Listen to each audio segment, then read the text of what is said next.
Bugün Azərbaycan Respublikası Ali Məhkəməsində Osman Nərimanoğlunun Azərbaycan Respublikası Cinayət Məcəlləsinin 182-ci maddəsi ilə təqsirlənməsinə dair Gəncə Apellyasiya Məhkəməsinin onun barəsində çıxartdığı hökmdən təqsirləndirilən şəxs tərəfindən verilmiş qassasiya şikayətinə baxılırdı. Ziyafət xanımın dəvəti ilə mən də bu prosesdə iştirak etdim. Doğrusu prosesə gələndə Ziyafət xanım çox xahiş elədim mən sizdən. Gəldim. Siz də sağ olun ki, xahişimi yerə salmadınız. Hal-hazırda Azərbaycan hökuməti tərəfindən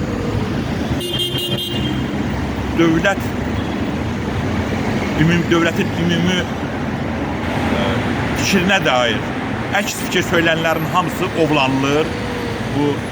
Mən düşünürdüm ki, COP29 ərəfəsində hakimlər, məhkəmə sistemi ən azından görünüş xatirinə bir dövr ərzində müvəqqəti qanuna əməl etmək istiqamətində addımlar atar. Ziyafət xanım gəlində dedi ki, namizəd müəllim gedirik də, prosesdir.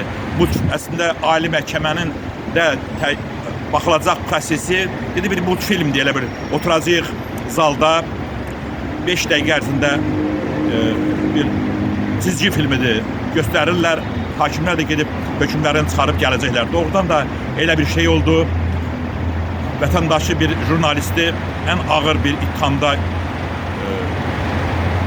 törətmədiyi bir cinayətdə ittiham edirlər. Mənim üçün də maraqlı oldu ki, görüm bu şəxsə qarşı irəli sürülən ittiham hansı əsasları var?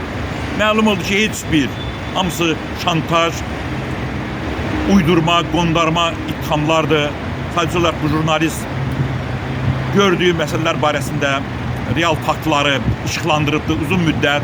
Daimi hakimiyyət orqanlarına artıq ayrı vəzifəli şəxslərlə münaqişəsi olubdur. O cümlədən də rayonun baş həkimi ilə aralarında münaqişə olubdur. Orada xəstəxanada baş verən qanunsuz əməllər barəsində ölkə ictimaiyyətinə məlumat veribdir. Nəticədə bu ittihamı uydurublar, hökm çıxarıblar. Məlum olmadı ki, bu şəxs, bu müxbir, jurnalist kimi hədəliyibdir, kimi hədə qorxu gəlibdir, kimi şantaj eləyibdir. Heç bir fakt olmadığı halda Ali Məhkəmənin hakimləri onun barəsində Gəncə Ağır Cinayətlər Məhkəməsinin və Gəncə Apellyasiya Məhkəməsinin çıxardığı hökmü qüvvəsində saxladılar. Heç bir qanuni əsaslar olmadı. Və mən də bu prosesin yekini olaraq bu sözü deyirəm ki, artıq İslanmışın yağışdan nə qorxusu? Bu hakimlər, bu məhkəmələr o qədər ağır cinayətlər törədiblər ki, onların törətdiyi növbəti bir cinayət də heç nəyin mahiyyətini dəyişmir.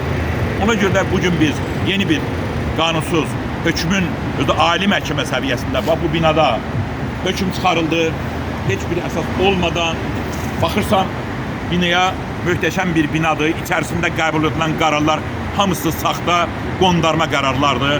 Yalnız bir məqsədə güdür, müxalifətçiləri ovlamaq, onlara barəsində uydurulmuş saxta ittihamları təsdiq etmək. Bugün də yenə də həmən bir hökmdən, ali məhkəmə səviyyəsində həmən bir hökmdən bir dənəsi çıxarıldı. Və günahsız bir insan, jurnalist yenidən 6 il, 6 ay həbs cəzasına məhkum olundu. Bu qədər.